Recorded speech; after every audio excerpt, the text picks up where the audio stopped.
الحمدللہ رب العالمین الصلاۃ والسلام علی سید الانبیاء والمرسلین وعلی آلہ واصحابہ اجمعین وعلی من تبعهم بإحسان الی یوم الدین اما بعد فاعوذ باللہ من الشیطان الرجیم بسم اللہ الرحمن الرحیم والسماء بنیناها بأید وإنا لموسعون والارض فرشناها فنعم الماہدون ومن کل شیء خلقنا زوجین لعلکم تذکرون ففروا الی اللہ انی لکم منہ نذیر مبین صدق اللہ العلی العظیم۔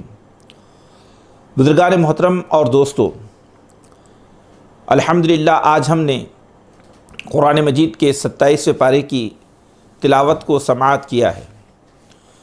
رمضان کے اس مبارک مہینے میں جب کہ ہم تیسرے عشرے میں داخل ہو چکے ہیں اور اللہ کی مقدس کتاب سے بڑا حصہ سننے اور اس کی تلاوت کرنے کا اللہ نے ہمیں شرف اور موقع بخشا ہے، تو آج ہم انشاءاللہ 27ویں پارے کا خلاصہ بالاختصار سمجھنے کی کوشش کریں گے۔ 27ویں پارے میں جو پہلی صورت ہے وہ سورہ ذاریات ہے۔ سورہ ذاریات یہ 3 رکوعوں پر مشتمل ہے، لیکن اس کا آدھا حصہ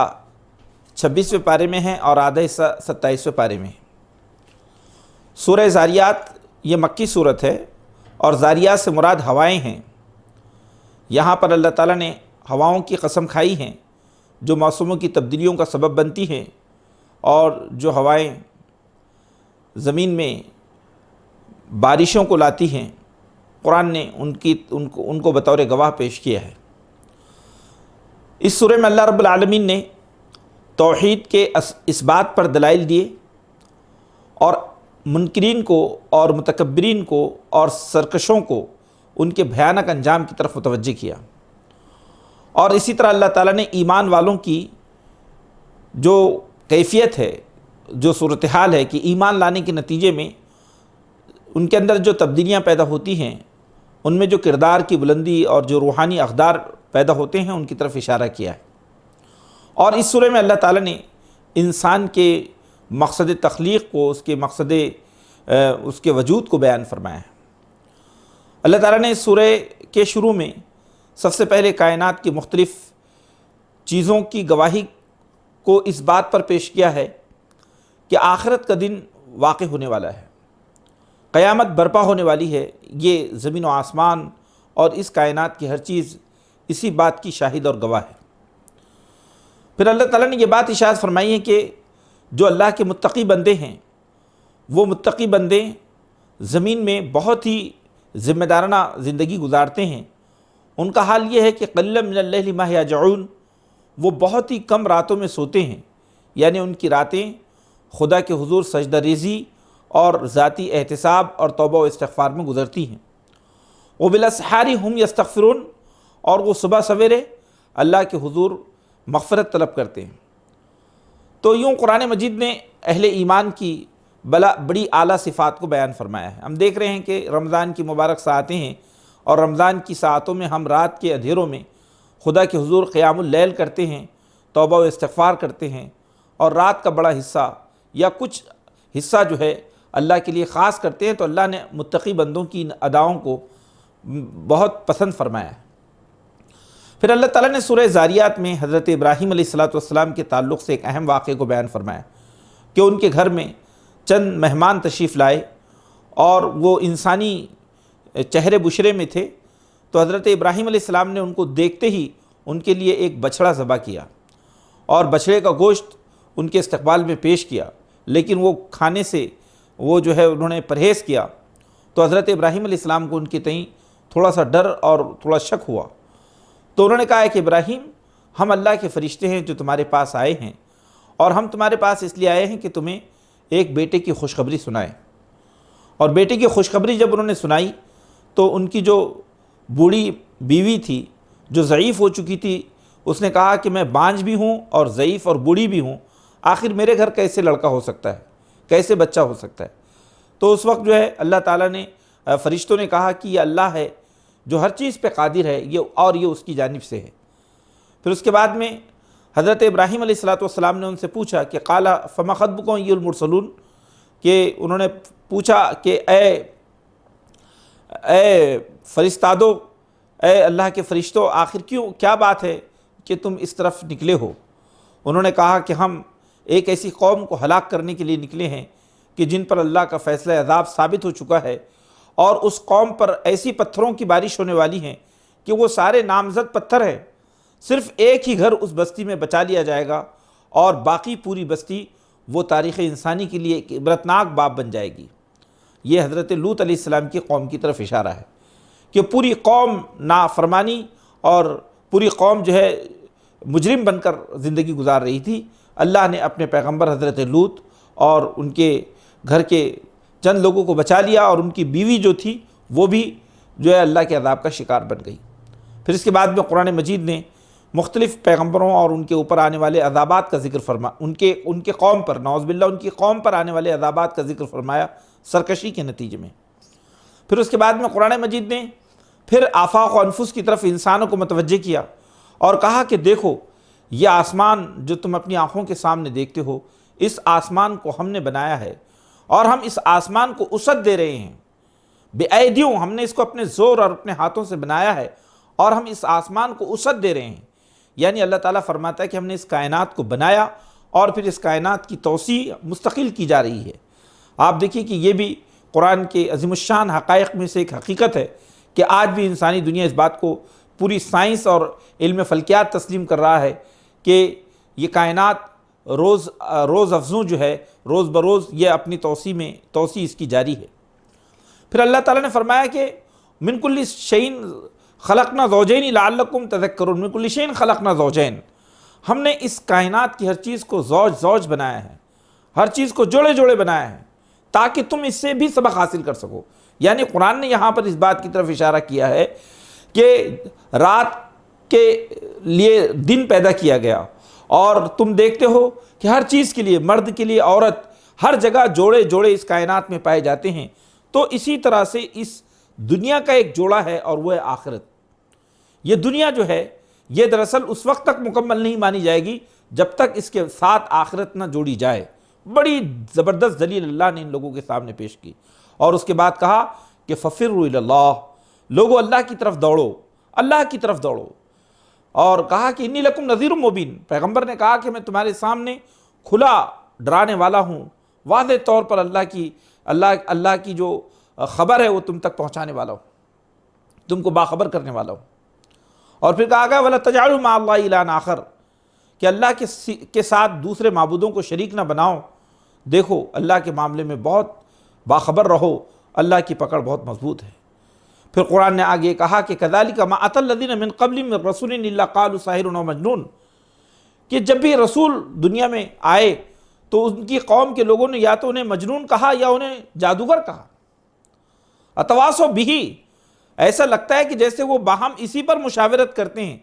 یہ طے کر چکے ہیں کہ وہ رسولوں کی بات پر غور نہیں کریں گے، توجہ نہیں دیں گے، یا تو وہ ان کو جادوگر کہیں گے یا ان کو پاگل کہیں گے۔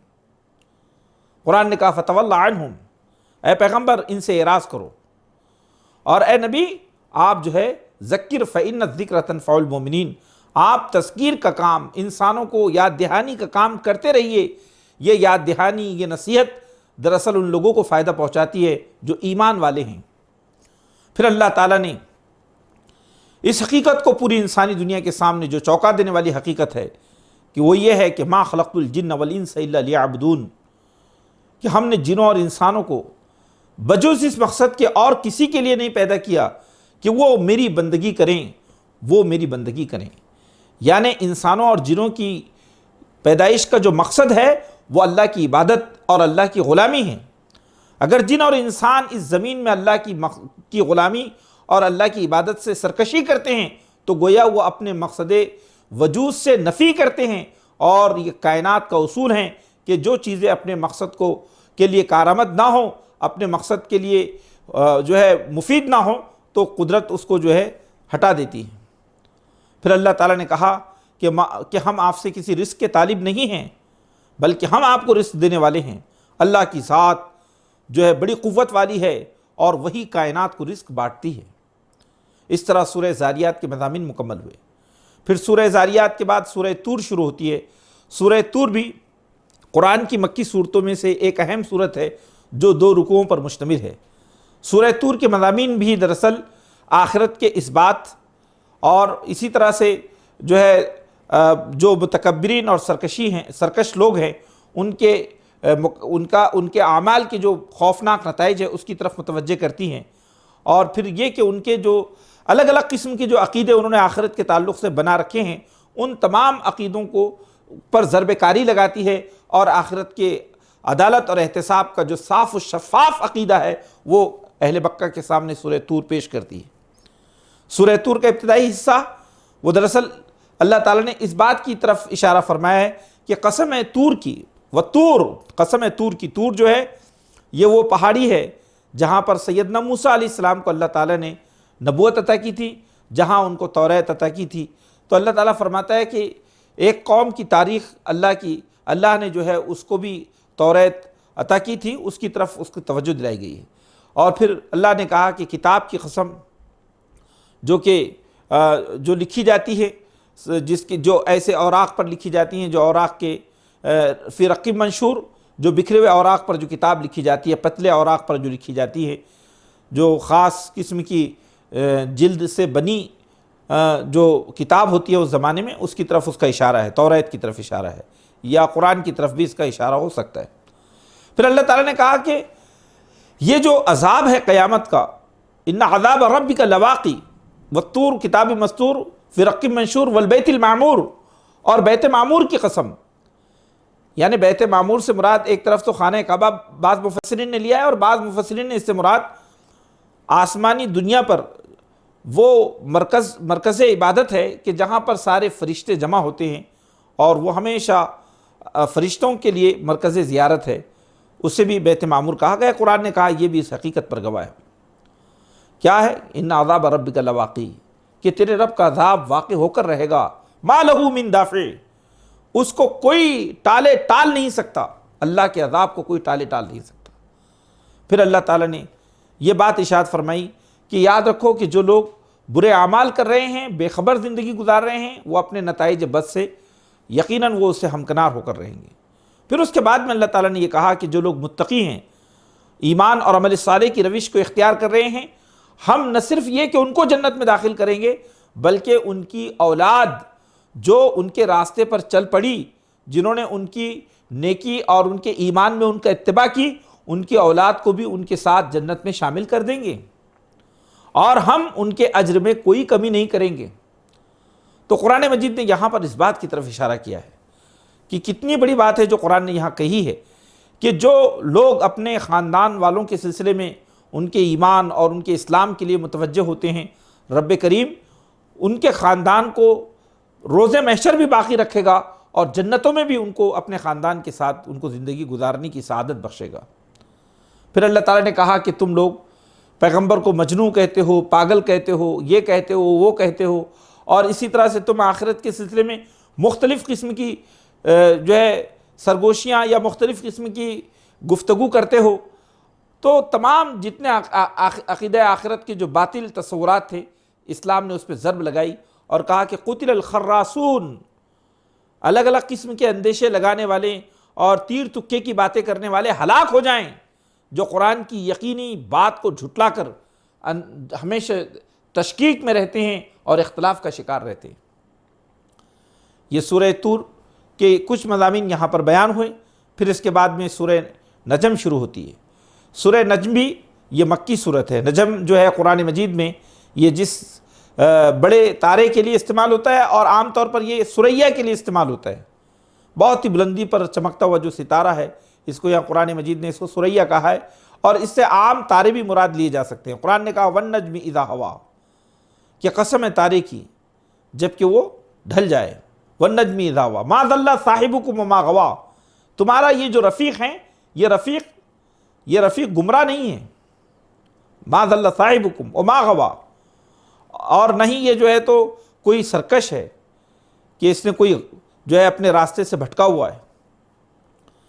یہ ما ینطق عن الہوی، یہ پیغمبر جو کچھ بولتا ہے وہ دراصل خواہش نفس کی بنیاد پر نہیں بولتا، ان ہوا الا وحی یوحا، یہ وہی بولتا ہے جو اس پر وحی کی جاتی ہے، اللہ کی طرف سے جو نازل ہوتا ہے وہی اس کی زبان سے جو ہے نکلتا ہے۔ پھر اس کے بعد میں قرآن مجید نے یہ بات ارشاد فرمائی کہ اس پیغمبر کی تعلیم کے لیے اللہ نے نہایت ہی مستحکم فرشتے کو، جو اللہ کے پیغام کو لے کر آتا ہے، علمہ ذی القوت، وہ قوی جو فرشتہ ہے، وہ فرشتہ اس کو تعلیم دیتا ہے، یا اس کی اللہ کی طرف بھی اس کا اشارہ ہو سکتا ہے۔ پھر اس کے بعد میں قرآن نے کہا کہ یہ جو قوم ہے یہ لات اور منات کو اور عزا کو مانتی ہے، یہ معبودان باطل کی طرف متوجہ ہوتی ہے۔ ایک خاص بات یہ کہ سورہ طور کے تعلق سے، یہ بھی قرآن کی بڑی اہم صورتوں میں سے اس پہلو سے ہے کہ یہ صورت 5 نبوی میں، نبوت کے 5ویں سال تقریباً نازل ہوئی، اور یہ وہ صورت ہے کہ جو مکمل طور سے قریش مکہ کے سامنے یا اہل مکہ کے سامنے نبی کریم صلی اللہ علیہ وسلم نے وقت واحد میں پڑھ کر سنائی تھی۔ اور اس یعنی سورہ نجم کو پڑھنے کے نتیجے میں دراصل اس میں پہلی صورت ہے جس میں سجدے کی آیت نازل ہوئی، اور اس قدر اس کے اندر مضامین کو اس طور پر اللہ نے پیش کیا کہ سارے مشرکین تقریباً اس وقت جو ہے وہ سجدہ ریز ہو گئے تھے۔ اس سورہ کو سننے کے بعد سارے مشرکین سجدہ ریز ہو گئے تھے، وہ زمین پر گر پڑے تھے اس سورہ کے اندر جس طرح کے مضامین اللہ تعالیٰ نے بیان فرمائے۔ اس میں صرف امیہ بن خلف کے بارے میں آتا ہے کہ اس نے سجدہ نہیں کیا، لیکن اس کے باوجود اس نے کچھ مٹی لی اور اپنے پیشانی کو لگا دی، اور پھر اس کے بعد میں یہ توحید کا اثر ان پہ وقتی طور پر پڑا، لیکن اس کے بعد میں پھر انہوں نے کہا کہ نہیں، یہ لات، یہ منات، یہ عزا، یہ بھی بہت قابل قدر دیویاں ہیں، اور خدا کی بارگاہ میں ان کی بھی شفاعت قبول کی جاتی ہے۔ اس طرح سے گویا شرک جو ان کی طبیعتوں کا حصہ بن چکا تھا، وہ شرک کی طرف پھر متوجہ ہوئی۔ وہ اللہ کی ذات میں فرشتوں کو جو ہے شریک کرتے، فرشتوں کو اللہ کی بیٹیاں بناتے۔ قرآن نے وہ شرک کے جتنے ان کے الگ الگ قسم کی چیزیں تھیں اس پر یہاں ضرب لگائی۔ پھر اللہ تعالیٰ نے سیدنا ابراہیم علیہ السلام کے اسوے کو پیش کیا اور کہا کہ دیکھو یہ ابراہیم جو اللہ کے پیغام کو لے کر آئے تھے، ابراہیم کی زندگی یہ صدق و وفا کی پیکر تھی۔ ابراہیم الذی وفا، ابراہیم کی زندگی صدق و وفا کی پیکر تھی، انہوں نے اللہ سے حق وفا ادا کیا۔ پھر قرآن نے یہ کہا کہ الیس للانسان الا ما سعی، قرآن نے ایک بڑی حقیقت کی طرف اشارہ یہ بھی کیا اس سورے میں کہ یاد رکھو کہ انسان اپنی کوششوں کے بقدر ہی پاتا ہے۔ الیس للانسان، انسان کے لیے نہیں ہے مگر وہ جو اس نے کوشش کی، یعنی گویا کہ انسان اپنی کوششوں کے ساتھ میں مربوط ہے، اس کی کوششیں، اس کے اعمال، اس کی کاوشیں، یہ دراصل یا تو اس کو بلندیوں کی طرف لے جاتی ہے یا اسے ناکام و نامراد بنا دیتی ہے۔ پھر قرآن مجید نے آگے اس بات کی طرف بھی اشارہ کیا کہ قرآن نے کہا کہ الیس للانسان الا ما سعی، پھر آگے قرآن یہ کہتا ہے کہ تم آخرت کے سلسلے میں شک اور تردد کا شکار بنتے ہو، حالانکہ آخرت ایک واقع ہونے والی چیز ہے۔ یہ تمہارا شک جو ہے اس وقت تم جب آخرت کو اپنی آنکھوں سے دیکھو گے جو بالکل قریب لگ چکی ہے، تو تمہیں جو ہے اپنے آپ پر پچھتاوا ہوگا کہ تم نے اللہ کو جھٹلا کر کتنا بڑا نقصان کیا ہے۔ پھر اس کے بعد بھی سجدہ تلاوت کا اس میں حکم آیا ہے۔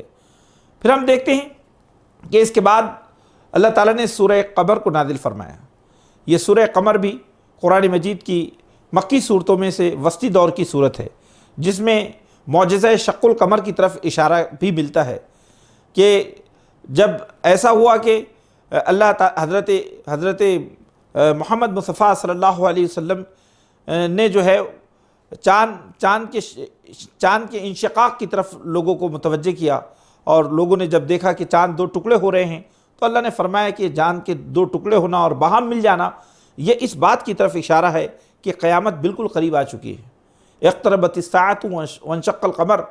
کہ قیامت کی گھڑی قریب آ گئی ہے اور چاند جو ہے پھٹ گیا۔ تو یہ بھی ایک اہم حادثہ جو ہے مکے میں واقع ہوا کہ اللہ کے رسول صلی اللہ علیہ وسلم سے لوگوں نے معجزے کا جب طلب کیا اور اللہ کے رسول نے چاند کی طرف اشارہ کیا، اس کے 2 ٹکڑے ہونا اور پھر باہم مل جانا، تو یہ انشقاق قمر گویا کہ اس بات کی طرف اشارہ ہے کہ یہ کائنات ٹوٹنے والی ہیں، بکھرنے والی ہیں، اور یہ کائنات جو ہے عنقریب یہ کائنات لپیٹ دی جائے گی۔ پھر اللہ تعالیٰ نے سورہ قمر کے اندر جو قومیں دنیا کے اندر آئیں اور جنہوں نے سرکشی اختیار کی، ان کی سرکشی کا بھی ذکر کیا،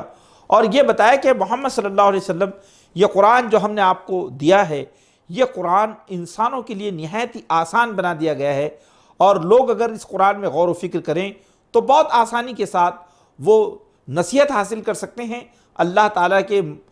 تعالیٰ کے پیغام کو بہت اچھی طرح سمجھ سکتے ہیں۔ یہ بات قرآن نے 3 مرتبہ سورہ قمر میں بیان فرمائی کہ وَلَقَدْ يَسَّرْنَا الْقُرْآنَ لِلذِّكْرِ فَهَلْ مِن کہ بے شک ہم نے قرآن کو نصیحت کے لیے بہت آسان بنا دیا، اب کون ہے جو قرآن سے نصیحت حاصل کرے۔ اس بات کو قرآن نے 3 مرتبہ سورہ قمر میں بیان فرمایا۔ اور پھر قرآن نے یہ بھی کہا کہ دیکھو جو تم سے پہلے آل فرعون گزرے ہیں ان کی سرکشی تمہارے سامنے ہے کہ آل فرعون اپنے لاؤ لشکر کے ساتھ تباہ ہو گئے اور وہ خدا کے مقابلے میں ٹک نہیں سکے۔ پھر اللہ سورہ قمر کے بعد میں سورہ رحمان کا نزول ہوتا ہے۔ یہ سورہ رحمان جو سورہ قمر یعنی یہ بھی مکی صورت ہے، اور سورہ رحمان کی ہم دیکھتے ہیں کہ یہ قرآن مجید کی ان صورتوں میں سے ہیں کہ جس میں اللہ تعالیٰ نے جن اور انس دونوں کو خطاب کیا ہے، اور جس میں انسان کو اللہ تعالیٰ نے مستقل جو ہے اپنے اعمال پر متوجہ ہونے اور اس کائنات پر غور و فکر کرنے کی دعوت دی ہے، اور اس کی تکذیب کو قرآن مجید نے اس کی تکذیب کو جو ہے باعث تعجب قرار دیا ہے کہ کیسے وہ اللہ کی ان عظیم صداقتوں کو جھٹلا سکتا ہے۔ تو سورہ رحمان کے مضامین کو اگر ہم دیکھیں تو سب سے پہلے ابتدائی آیات میں اللہ تعالیٰ نے انسانوں پر اپنی رحمت کا ذکر فرمایا ہے کہ الرحمن علم القرآن خلق الانسان علمہ البیان۔ یہ ابتدائی 4 آیتیں جس میں اللہ نے کہا کہ اللہ کی ذات وہ رحمت کا سرچشمہ ہے، اور اس کی رحمت کا انسانوں کے لیے سب سے بڑا مظہر یہ ہے کہ اس نے انسانوں کو پیدا کیا، انسان کو اپنی مخلوقات میں انسان کی حیثیت سے انسان کو جو پیدا کیا ہے، یہ خود اس کی رحمت کا انسان کے لیے سب سے بڑا ظہور ہے، اظہار ہے۔ اور دوسری یہ کہ اللہ تعالیٰ نے انسان کو پیدا کرنے کے بعد میں قرآن کی تعلیم دی۔ قرآن یعنی اللہ تعالیٰ کا کتنا بڑا احسان ہے کہ اس نے انسان کو زمین پر بہکنے کے لیے، برباد ہونے کے لیے اور فتنہ و فساد کے حوالے نہیں کر دیا، بلکہ رحمان خدا نے انسان کو قرآن کی تعلیم دی۔ اور پھر اس کے بعد میں اللہ تعالیٰ کا احسان یہ ہے کہ اللہ تعالیٰ نے انسان کو بولنے کی صلاحیت بخشی، بیان کی قوت بخشی۔ یہ بھی انسان کے ساتھ میں خدا کا خصوصی انعام ہے کہ انسان کا جو علم و ادب کا جو پوری کائنات میں اس کا جو وسیلہ ہے وہ اس کا بیان ہے۔ ہم دیکھتے ہیں علم و ادب کے جتنے اس کے راستے ہیں وہ سب بیان سے جڑے ہوئے ہیں۔ ہماری قوت گویائی، ہمارے جو ہے ہماری سخن سازی، ہمارے اشعار، ہمارا کلام، ہمارا ادب، ہمارا لٹریچر، یہ دراصل انسان کو اللہ نے جو بولنے کی صلاحیت بخشی، جو اظہار کی قوتیں بخشی، اللہ فرماتا ہے یہ بھی اس کی رحمت کا ایک عظیم جو ہے اس کا اظہار ہے، لیکن ہم اس پر غور نہیں کرتے۔ پھر اللہ فرماتا ہے کہ اس کائنات میں غور فرو کہ اللہ نے تمہیں یہ جو کائنات بخشی ہیں یہ کیسے اللہ کے نظام کی پابند کائنات ہے۔ یہ آسمان، یہ سورج خدا کے، یہ درخت، یہ تارے، چاند، یہ سب ایک حساب کے پابند ہیں۔ چاند، تارے، یہ سب خدا کے سامنے سجدہ ریز ہیں، تم ذرا غور کرو۔ پھر اللہ نے کہا کہ اس کائنات میں اللہ نے ایک میزان بنائی، یہ زمین و آسمان کو بلند کیا، اور ان کے درمیان اللہ نے ایک توازن کو قائم کیا۔ تو اللہ یہ چاہتا ہے کہ جس طرح یہ کائنات خدا کے توازن کو اپنائے ہوئے ہیں اور یہ کائنات اللہ کے میزان سے کبھی انحراف نہیں کرتی، تو ٹھیک اسی طرح تم بھی اپنے میزان میں جو ہے کمی نہ کرو۔ اللہ تخسر المیزان، یعنی تمہاری جو زندگی ہے اس زندگی میں دھوکہ، اس زندگی میں ناانصافی، اس زندگی کے اندر جو ہے خیانت، یہ تمہارے اندر پیدا نہیں ہونی چاہیے۔ اللہ چاہتا ہے کہ عدل کی بنیاد پر انسانی دنیا بھی قائم ہو۔ پھر اللہ تعالیٰ نے جنوں اور انسانوں کی طرف متوجہ ہوا اور کہا کہ جنوں انسان، ہم نے تمہیں جنوں کو آگ کی لپیٹ سے پیدا کیا، انسان کو سخت جو ہے سوکھی مٹی سے پیدا کیا، تو جنوں انسان خدا کی کن کن قدرتوں اور اس کے کمالات کو جھٹلاؤ گے۔ پھر اس کے بعد میں قرآن نے کہا کہ تم دیکھتے ہو کہ اللہ تعالیٰ نے جو ہے یہ سمندر کے اندر ہیرے، موتی، جواہرات، یہ ساری چیزیں تمہارے لیے رکھی ہیں۔ یہ خدا ہے جس نے یہ نعمتیں تم کو دی ہیں۔ یہ نعمتیں یہ تمہاری کوششوں کا نتیجہ نہیں ہے، یہ خدا کا انعام و اکرام ہے۔ پھر اس کے بعد قرآن نے یہ کہا کہ قرآن نے کہا کہ تم اللہ کی کن کن نعمتوں کو جھٹلاؤ گے، کیسے خدا کی ناشکری کرو گے، یعنی جن اور انسان دونوں ہی کے لیے۔ لیکن قرآن نے ایک بہت بڑی حقیقت کی طرف توجہ دلائی جو دلوں کو دہلا دینے والی ہے۔ اللہ نے کہا کہ کل من علیہ فان، جس زمین پر ہم نے تمہیں بسایا ہے اس کی ہر چیز فنا ہونے والی ہے۔ یبقی وجہ ربک ذو الجلال والاکرام، صرف باقی رہنے والی چیز اللہ کی ہے جو جلال والا ہے اور عزت والا ہے، وہی رب ہے جو باقی رہے گا اور پوری کائنات فنا ہو جائے گی۔ تو یہاں قرآن مجید نے انسانوں سے کہا کہ اس فنا کے منظر کو تم اپنی آنکھوں سے دیکھ رہے ہو تو فَبِأَيِّ آلَاءِ رَبِّكُمَا تُكَذِّبَانِ، تو اے جن و انس تم اپنے رب کے کن کن قدرتوں کو جھٹلاؤ گے کہ تم قدرت کے بالکل شکنجے میں ہو۔ پھر دیکھیے قرآن نے اس کے بعد بھی جو مزید انسان کو اپنے احتساب کی طرف متوجہ کیا کہ تم جو زندگی گزار رہے ہو کہ یسألہ من فی السماوات والارض، یسألہ من فی السماوات والارض، کہ وہ پوچھتے ہیں کہ یہ زمین و آسمان کے بارے میں وہ یہ سوال کرتے ہیں، تو ان سے کہو کہ سنفرغ لکم ایھا الثقلان، کہ اے زمین کے بوجھو ہم عنقریب تم سے اس کی باس پرس کریں گے، تم سے پوچھیں گے ان نعمتوں کے بارے میں کہ جو نعمتیں تم کو بخشی گئی ہیں۔ یہاں قرآن نے جنوں اور انسانوں کو زمین کا بوجھ قرار دیا ہے۔ یہ بوجھ ایک خاص طور پہ استعمال ہوا ہے کہ ہم جانتے ہیں کہ جو چیزیں اپنے مقصد کے لیے کام نہیں کرتی وہ چیزیں بوجھ بن جاتی ہیں، یہ ہم اپنے ظاہری دنیا میں دیکھتے ہیں۔ تو اللہ نے فرمایا کہ اسی طرح انسان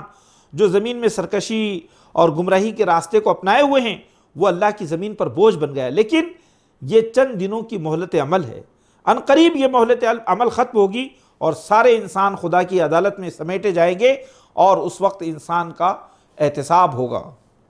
انسان کو ایک ایک چیز کا حساب دینا ہوگا۔ پھر اللہ نے دنیا میں بھی انسان سے کہا کہ اے انسانوں، یہ زمین پر خدا کی قدرت ہے، اس کائنات بھی، یہ کائنات بھی خدا کے قبضہ قدرت میں ہیں، تم اس زمین سے بھاگنا اگر چاہو تو تم بھاگ نہیں سکتے۔ یا معشر الجن والانس ان استطعتم ان تنفذوا من اقطار السماوات والارض فانفذوا لا تنفذون الا بسلطان، کہ جن و انس اگر تم یہ زمین و آسمان کے کناروں سے نکل کر بھاگنا چاہتے ہو تو تم بھاگ نہیں سکتے، اس کے لیے بڑا زور چاہیے۔ تو تم اللہ کی کن کن قدرتوں کو جھٹلاؤ گے۔ پھر اس کے بعد قرآن نے ایک بڑی اہم بات یہ کہی کہ دنیا میں جو انسان خدا کے حضور جواب دہی کے احساس سے ڈرتا ہے اور اپنے رویے کی اصلاح کرتا ہے اور اپنے نفس کو سرکشی سے، ہوا سے روکے رکھتا ہے، تو اللہ فرماتا ہے کہ ایسے انسان کو اللہ قیامت کے دن 2 جنتوں کا وارث بنا دے گا۔ یہ دیکھیے خاص بات سورہ رحمان میں ہے کہ وَلِمَنْ خَافَ مَقَامَ رَبِّهِ جَنَّتَانِ، کہ جو شخص اپنے رب کے حضور کھڑے ہونے کا خوف پیدا کرتا ہے اور اپنے نفس کو خواہشات سے بچائے رکھتا ہے، اپنے نفس پہ قابو پاتا ہے، تو اللہ فرماتا ہے کہ اس کے لیے 2 جنتیں اس کے لیے تیار کی گئی ہیں۔ پھر اس کے بعد قرآن مجید نے بہت تفصیل کے ساتھ جنت کے مناظر کو پیش کیا کہ کیسی جنتیں ہوں گی، اور پھر انسانوں سے کہا کہ حل جزاء الاحسان الا الاحسان، کہ نیکی کا بدلہ نیکی کے سوا اور کیا ہو سکتا ہے۔ اگر انسان زمین میں احسان کی روش اختیار کرے تو احسان کے سوا اور اس کے لیے کیا ہو سکتا ہے بدلے میں۔ پھر اللہ نے جنت کی غیر معمولی نعمتوں کا ذکر فرمایا، اور پھر قرآن نے یہ کہا کہ تبارک اسم ربک ذو الجلال والاکرام، تیرے رب کا جو نام ہے وہ باقی رہنے والا ہے، بہت برکت والا نام ہے۔ پھر اس کے بعد سورہ واقعہ شروع ہوتی ہے۔ یہ سورہ واقعہ، یہاں واقعہ قیامت کو کہا گیا ہے، یہ بھی مکی صورت ہے، اور اس میں اللہ رب العالمین نے جو ہے تو یہ بات ارشاد فرمائی ہے کہ یہ جو انسان ہیں، یہ انسان اپنے اعمال کے اعتبار سے قیامت کے دن اپنے نتائج کو پائیں گے، اور پھر اللہ تعالیٰ نے قرآن مجید کی عظمت اور اس کے مقام کو بھی بیان فرمایا ہے۔ قرآن نے کہا کہ انسان اپنی کوششوں کے اعتبار سے تین طرح کے طبقوں میں تقسیم ہو گئے ہیں۔ اذا وقعت الواقعہ لیس لوقعتها کاذبہ، یہ واقعہ ہو کر رہے گا اور یہ واقعہ کوئی جھوٹی بات نہیں ہے، یہ بالکل امر حقیقی ہے کہ قیامت برپا ہو کر رہے گی۔ لیس لوقعتها کاذبہ خاف۔ پھر آگے قرآن نے کہا کہ یہ جو لوگ ہیں، یہ لوگ 3 گروہوں میں تقسیم ہو جائیں گے۔ تو السابقون السابقون، تو انسانوں میں سے ایک گروہ تو وہ ہوگا کہ جو بالکل سبقت لے جانے والا گروہ ہوگا، تو اصحاب الیمین ما اصحاب الیمین، اور کچھ وہ لوگ ہوں گے کہ جو سیدھے جن کے نامہ اعمال سیدھے ہاتھ میں دیے جائیں گے وہ بھی ان کا بھی مقام بہت بلند ہوگا، اور پھر کچھ لوگ وہ ہوں گے کہ جن کے نامہ اعمال ان کے بائیں ہاتھ میں دیے جائیں گے، وہ ناکام و نامراد ہوں گے۔ یعنی گویا کہ اللہ تعالیٰ نے السابقون السابقون، تو قرآن نے کہا کہ یہ جو لوگ ہوں گے جو نیکیوں کے معاملے میں ایک دوسرے سے بالکل آگے بڑھنے کی کوشش کرتے رہیں گے، تو یہ اللہ کے مقرب ترین بندے ہوں گے اور ان کا معاملہ بہت الگ ہوگا۔ اللہ تعالیٰ نے پھر جنت کی پوری نعمتوں کا ذکر فرمایا کہ جنت کے باغات میں کیسے انسان جو ہے وہ اس کے پھل جنت کے کتنے اس کے قریب ہوں گے، وہ جو چاہے گا جنتوں میں اس سے نوازا جائے گا۔ پھر اللہ تعالیٰ نے یہ بھی کہا کہ فلا اقسم بمواقع النجوم، یہ جو تارے ہیں، یہ تارے جہاں سے چلتے ہیں ان مقامات کی قسم کہ انہ لقرآن کریم، یہ لقرآن عظیم، یہ قرآن بہت عظیم کتاب ہے، یہ اللہ کے مقدس فرشتے اس کتاب کو تھامے ہوئے ہیں، لا یمسہ الا المطہرون، اسے پاک اور پاک باز فرشتے اسے جو ہے چھوتے ہیں۔ یعنی گویا کہ قرآن کی عظمت، اللہ کے کلام کی عظمت کو اللہ تعالیٰ نے وہاں بیان فرمایا۔ پھر سورہ واقعہ کے بعد سورہ حدید شروع ہوتی ہے۔ یہ سورہ حدید مدنی صورت ہے،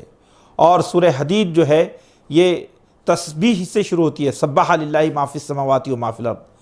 یہاں جو ہے یہاں سے مسبحات کی صورتوں کا آغاز ہو رہا ہے۔ تو سورہ مجادلہ کے بیچ میں ہے، باقی تقریباً سورہ مجادلہ اور ممتحنہ کے علاوہ تقریباً جو ہے مسبحات، یعنی وہ صورتیں جو کہ لفظ سبحہ سے شروع ہو رہی ہیں، یا سبح سے شروع ہو رہی ہے۔ یہ مدنی صورت ہے۔ یہ جو صورت ہے سورہ حدید، یہ فتح مکہ کے قریب یعنی 7 یا 8 ہجری کے درمیان یہ صورت نازل ہوئی ہیں، اور اس میں اللہ رب العالمین نے سب سے پہلے اپنی یعنی توحید کے دلائل پیش فرمائے ہیں۔ اللہ کی جو ذات ہے وہ وہی ذات ہے، کائنات کی ہر چیز اس کی تسبیح کر رہی ہے، وہی اول ہے، وہی آخر ہے، وہی ظاہر ہے، وہی باطن ہے۔ اللہ تعالیٰ نے اس کائنات کی تمام چیزوں کی تخلیق فرمائی، اور پھر وہ عرش پر متمکن ہوا۔ اللہ نے انسان کو زمین میں اختیارات کے ساتھ پیدا کیا۔ اللہ نے جو نعمتیں انسان کو بخشی ہے اس میں انسان کو اللہ نے اختیار بخشا ہے کہ وہ اسے جو ہے اپنے اللہ جیسا چاہے اس کو استعمال کریں، لیکن اس کو اس میں آزادی بخشی گئی ہے۔ پھر اللہ تعالیٰ نے کہا کہ یہ بھی انسان کو جان لینا چاہیے کہ زمین و آسمان کا اصل وارث اللہ ہے، للہ میراث السماوات والارض، یہ زمین و آسمان کی جو وراثت ہے اس کا اصل وارث اور مالک اللہ ہے۔ ہم دیکھتے ہیں کہ دنیا میں انسان جو ہے وقتی طور پر نعمتوں کا وارث بنایا جاتا ہے، اور چند ہی لمحوں کے بعد یہ نعمتیں اس سے چھن کر کسی اور کے پاس چلی جاتی ہیں، لیکن اصل جو وارث ہے ان نعمتوں کا وہ اللہ ہے۔ پھر اللہ تعالیٰ نے یہ بات کہی کہ جن لوگوں نے فتح مکہ سے پہلے خرچ کیا یا جنہوں نے فتح کے بعد خرچ کیا، دونوں کا انفاق ایک جیسا نہیں ہو سکتا۔ جن لوگوں نے مشکل حالات میں دین کی اقامت کے لیے انفاق کیا ہے، ان کا مقام خدا کے ہاں بہت ان کا انفاق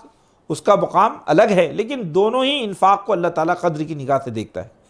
پھر اللہ تعالیٰ نے منافقین کے بارے میں کہا کہ یہ جو منافقین ہیں یہ قیامت کے دن اللہ کے نور سے محروم ہو جائیں گے، یہ قیامت کے دن اللہ کے نور سے محروم ہو جائیں گے، اور اللہ تعالیٰ ان سے کہے گا کہ تم جو ہے یہاں سے چلے جاؤ، آج منافقین کے لیے یہاں کوئی جگہ نہیں ہے۔ پھر اللہ تعالیٰ نے یہ بات کہی کہ الم یعنی للذین آمنوا ان تخشع قلوبہم لذکر اللہ، کیا ایمان والوں کے لیے ابھی بھی یہ وقت نہیں آیا کہ اللہ کا ذکر یعنی قرآن سن کر ان کے دل کانپ اٹھے؟ یعنی قرآن مجید کی یہ جو تعلیمات ہیں، ان تعلیمات کو سن کر ان کے دلوں میں گداس اور خدا کا ڈر اس درجے پیدا ہونا چاہیے کہ وہ کانپ اٹھے۔ پھر اس کے بعد میں قرآن مجید نے کہا کہ کون ہے جو اللہ کی راہ میں قرض حسن دے، اور جو اللہ کی راہ میں قرض حسن دے گا اللہ تعالیٰ اس کے قرض کو 2 چند کر کے یعنی خوب بڑا چڑھا کر اس کو قیامت کے دن واپس کرے گا۔ پھر اللہ تعالیٰ نے سورہ حدید کے اندر بہت ہی خوبصورت انداز میں انسانی زندگی کے پورے اس کے جو ہے منظر کو پیش کیا ہے کہ وہ انسان جو خدا بیزار، خدا فراموش ہے، آخرت کے تئیں بالکل غافل ہیں، اللہ فرماتا ہے کہ اس کے سامنے جو زندگی ہے وہ زندگی کے پورے ادوار ایسے ہیں کہ جو بالکل لغویات سے بھرے ہوئے ہیں۔ قرآن نے کہا اعلموا انما الحیات الدنیا لعب و لہو، جان لو کہ یہ دنیا کی زندگی کیا ہے، لعب و لہو، یہ لہو لعب ہیں، کھیل تماشا ہے، لہو و لہو، وتفاخر بینکم وتکاثر فی الاموال والاولاد، یہ کہ مال و دولت میں ایک دوسرے پر اضافہ کرنا اور اولاد میں ایک دوسرے پر فخر کرنا، مال اور دولت میں ایک دوسرے سے کثرت اور تفاخر، اس کے سوا یہ دنیا کی زندگی نہیں ہے۔ گویا کہ قرآن نے دنیا کی زندگی کو 4 باتوں میں سمیٹ کر رکھ دیا۔ ایک تو لہو، یعنی کہ بس دل لگی اور تماشا، اور لعب یعنی کھیل کود، یا پھر تفاخر اور تکاثر۔ ہم دیکھتے ہیں کہ انسان کی زندگی کے درجات، اس کے اگر زندگی کے جو مراحل ہے اس کو دیکھیں تو انسان کا جو ابتدائی دور ہے وہ دراصل کھیل کود کا رہتا ہے، پھر تھوڑا بڑا ہوتا ہے، جوانی کی دہلیز کو پہنچتا ہے تو پھر وہ لہو لعب کی طرح دل لگی کی طرف جاتا ہے۔ وہ چاہتا ہے کہ زیادہ سے زیادہ عیاشیاں کریں اور اپنی جوانی اور اپنے شباب کو زیادہ سے زیادہ اس سے لطف اندوز ہوں۔ پھر تھوڑا بڑا ہوتا ہے تو وہ دولت کا حریص بنتا ہے، اولاد اسے پیدا ہوتی ہے تو اولاد میں بھی چاہتا ہے کہ اس کو خوب اولاد ملے، اور پھر اس کے بعد میں اس کو خوب دولت ملے، اور وہ اپنی اولاد اور اپنی دولت کے ذریعے سماج میں اپنے تفاخر کو قائم کر سکے۔ تو قرآن نے کہا کہ انسان کی زندگی اس کے سوا کچھ نہیں ہے۔ تم دیکھو گے کہ آسمان سے بارش ہوتی ہے اور بارش سے سبزہ فصل اگتی ہے، فصل لہلہاتی ہے، پھر زرد پڑتی ہے، اور پھر اس کے بعد میں وہ چورا چورا ہو کر رہ جاتی ہے۔ تو اللہ نے فرمایا کہ دنیا کی زندگی بھی ایسی ہے کہ فصل کو دیکھ کر کسان خوش ہوتا ہے، ایسے ہی انسان بھی اپنے فصل کو دیکھ کر خوش ہوتا ہے، لیکن حقیقت یہ ہے کہ ہر چیز اپنے وقت کے ساتھ وہ زوال کی طرف جا رہی ہے۔ قرآن نے کہا مل حیات الدنیا الا متاع الغرور، یہ دنیا کی زندگی صرف دھوکے کے سامان اور دھوکے کی ٹٹی کی سوا کچھ نہیں ہے۔ اور فی الآخرتی مغفرۃ من اللہ و رضوان، اور آخرت میں تو انسان کے لیے مغفرت بھی ہے، اللہ کی خوشنودی بھی ہے۔ یہ سب چیزوں کی طرف قرآن نے کہا۔ پھر اس کے بعد قرآن نے ایمان والوں کو متوجہ کیا کہ سابقوا الی مغفرۃ من ربکم وجنۃ عرضها السماوات والارض، کہ تم لوگوں کو چاہیے کہ تم اللہ کی مغفرت کو پانے کے لیے، اللہ کی رضا اور اس کی خوشنودی کو پانے کے لیے تم ایک دوسرے سے آگے بڑھو۔ یہ مال و اولاد میں تفاخر اور تکاثر کے بجائے، اور یہ لہو لعب میں اپنے قیمتی وقت کو ضائع کرنے کے بجائے، تم اپنی زندگی کو بامقصد بناؤ کہ زمین میں نیکیوں کو فروغ دو، اللہ کی مغفرت کے لیے اپنے آپ کو تیار کرو۔ دیکھو آخرت جو ہے وہاں جنتیں ایسی بنائی گئی ہیں کہ جن جنتوں کی وسعتیں زمین و آسمان سے بھی بڑی ہیں، اور یہ جنتیں متقیوں کے لیے تیار کی گئی ہیں۔ پھر اللہ تعالیٰ نے کہا کہ زمین میں جو مصیبتیں آتی ہیں، یہ مصیبتیں بھی دراصل اس لیے اللہ تعالیٰ بھیجتا ہے تاکہ تم لوگ اللہ کی نعمتوں کو پا کر تکبر میں اترانے نہ لگو، اور اگر نعمتیں چھن جائیں تو مایوس ہو کر اپنی زندگی کو ختم نہ کر لو، بلکہ تم ہمیشہ اعتدال کے اوپر رہو، اور آزمائشوں سے تم سبق حاصل کرو۔ یہ آزمائشیں برپا ہونے سے پہلے ہی خدا کی کتاب میں مکتوب ہوتی ہے، لکھی ہوتی ہیں۔ پھر اللہ تعالیٰ نے کہا کہ دیکھو بخل سے اپنے آپ کو بچاؤ، بخل یہ اللہ کو سخت ناپسند ہے۔ پھر اللہ نے کہا کہ دیکھو ہم نے اس کتاب کو اتارا، ہم نے میزان کو اتارا، یہ کتاب، یہ اسلام، یہ میزان ہے، اس لیے ہے تاکہ انسانی دنیا کو عدل پر قائم کیا جائے۔ ہم نے لوہے کو اتارا، حدید کے معنی لوہے، اور لوہے میں بڑی طاقت ہے،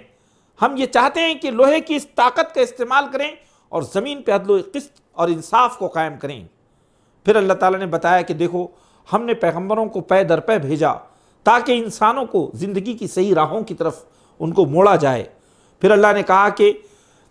عیسائیوں نے اپنے دین کے اندر بدعت اختیار کی، انہوں نے رہبانیت کو اپنایا، رہبانیت کہ دنیا سے کنارہ کشی اختیار کی، ترک دنیا اختیار کیا۔ یہ ان کے ترک دنیا کا جو رویہ تھا یہ بدعت ہے، یہ دین میں ان کی زیادتی ہے، دین میں ان کا اختراع ہے۔ اللہ اس بات کو نہیں پسند فرماتا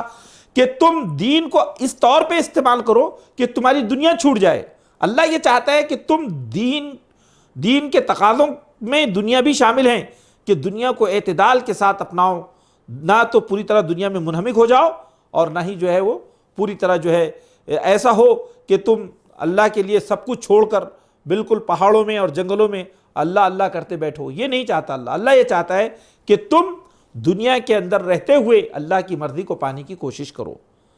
اس طرح سورہ حدید کے جو مضامین ہیں وہ مضامین بڑے غیر معمولی اور بڑے اعلیٰ درجے کے مضامین ہیں جو ہمارے سامنے زندگی کے حقائق کو پیش کرتے ہیں۔ اللہ ہم سب کو عمل کی توفیق عطا فرمائے۔ ہماری کمزوریوں کو سے درگزر فرمائیں.